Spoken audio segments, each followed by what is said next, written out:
Hi there. Today I will be going over my Ghostface mask collection. I'm not really used to the breaking the fourth wall, so ignore how stupid I sound.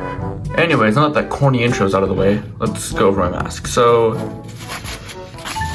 a lot of you might know that this is not the first time I've made Scream movies. I've tried making Scream movies in the past. I didn't really like how I made them, so I decided to redo them. And when I redid them, I decided to do a complete rework as to how I do the mask. Shout out to AO Productions. He's the one who first made masks like these. And well, I pretty much stole his idea. So all the credit goes to him. Anyways, let's go over it. So this mask was the first mask I made when I decided to reboot the franchise. It doesn't, like, it looks good, but I didn't put tape over it originally, so a bunch of blood got on it from the opening scene, so I had to remake it. And that takes us to this mask. This is the mask that in the franchise is known as Steve's mask, but this is actually the only mask. Like, this is like the mask that both Carter and Steve used. But in the franchise it's known as Steve's mask. So yeah, this was the second mask I made, and I actually put tape over it this time because, well, I didn't want it to get bloodied up and dirty. Also, ignore the pencil that's right there. I never erased that. By the way, try to ignore how dirty my table is. Anyways, so now we have Jay's mask from Scream 2. This mask is meant to be a mask used by a stunt performer in Stab from 1996. Of course, Stab is actually called Scream, but in my franchise, the Scream movies are actually called Stab movies. You get the idea. So yeah, it's supposed to be a mask used by a stunt performer from Stab many years ago, and that's why it looks so old. And this was stolen from a museum. Now we have this mask. This mask is meant to be a brand new mask. I forgot the name of the character who used it, but it's the person played by Branch. This is his mask. This is what he wore when he faked Jasmine's death, I think that's her name, in Scream 2. Speaking of Jasmine actually used the Scream 1 mask, known as Steve's mask, in the second movie as her mask. Yeah, she put it next to a crime scene, then she took it away when no one was looking. Yeah. Now this mask is meant to be a mask made when the Scream 2 masks were thrown in the water. So the Branch's mask, I forgot his name. He's played by Branch. Branch's mask, Jasmine's mask, and Steve's mask were all thrown in the water, or thrown in like a giant lake, so they could sink forever. And this is what they looked like 3 years later. It's supposed to be Jay's mask. I did mess up the design a little bit. Like, I wasn't paying attention to how I did it originally. So, as you see right here, like, that's meant to be downwards a little simple mistake I made. Yeah. This was a water mask I made when I was first coming up with the idea of the water mask.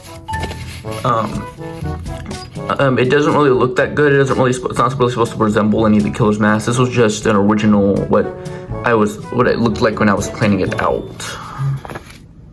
Now we have this. This is supposed to be Steve's mask after being underwater. This one wasn't underwater as long. It didn't take that much damage, but yeah, it's meant to be Steve's mask. It doesn't really look the same at all, even though I traced it literally right under a paper. So yeah, I don't really know what the deal with that is. But yeah, it's still supposed to be Steve's mask. You can tell it's Steve's mask. Like, you see the mouth's a little off. Either way, that doesn't matter. It's meant to be Steve's mask. And it's worn by John, who was a survivor of Scream 2, but ended up turning out to be the killer who was behind everything. Now, this mask is meant to be a K&B mask. If you don't know what a K&B mask is, I'll leave an image for you. This was worn by Maxine. If you've watched Scream 4, you would know that she made this mask herself, because she was a prop designer in Stab 7. So yeah, she made this K&B mask herself, and she wore it when being the accomplice of John. now we're getting to the Scream 4 mask. So this mask was originally meant to be Daniel's mask, but I looked at the nose and I realized it looked way too freaking massive, so I just didn't use it. So yeah, I just left that to the side. This mask, this was just a mask I was trying to make. I messed it up really freaking badly. It's way too huge. Everything's uneven. But yeah, it was just when I was first coming up with masks for Scream 4 stuff, so just ignore that. This mask, once again, a failed attempt at a mask, ignore that. Another failed attempt. Another failed attempt. Now here's what Daniel's actual mask is. This is originally meant to be Emma's mask, but when I saw how chopped Daniel's mask is, I made this Daniel's mask and I made a new mask for Emma, which is this one.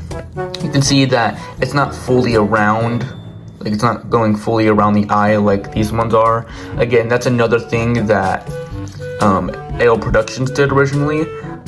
So I just decided to do it because I thought it looked a little cool. Also the nose, same with the nose. But yeah.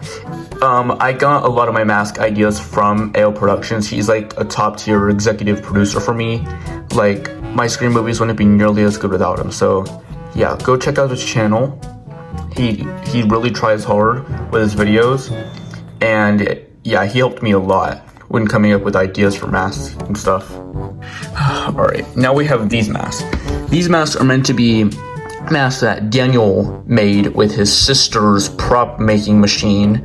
Again, Daniel is the brother of Maxine. So yeah, this was masks he made with her old prop making machine, and it looks all warped and stuff because the mask is so old, so it doesn't really get the shape correctly. The paint smeared everywhere. But yeah, these were all left at crime scenes. You know, these are all really the same stuff, yeah. So yeah, these are made with like an original like prop designer machine or something. I don't know why I said original, ignore that. So yeah, these were like made with her old machine and were left at crime scenes. This mask, I don't really remember if I used this mask for anything or not. Yeah, I can't remember me using this mask in a movie or not. But why is that even right there? I literally forgot what the mask was. I'm just gonna assume it's a failed attempt. And here's like another little mask thing. Let's just move that out of the way. Yeah, there's another mask thing from the freaking machine. Yeah. Anyways, so I counted 21 masks. I actually have made a lot more masks for Scream 5. But I didn't include those in this one because some of them you guys have seen, some of them I decided not to show in the teaser or on Discord. So you'll get to see those in Scream 5, and maybe I'll do another collection video after that, I don't know. But yeah, the current ones are 21. It's higher if you count the ones I made for Scream 5, which is done with production, by the way. I'm aiming for a July release date. But yeah, I just wanted to show you guys my masks, go over them and stuff. So yeah, Scream 5 will be coming out in July, and until then, just, you know, don't answer unknown numbers.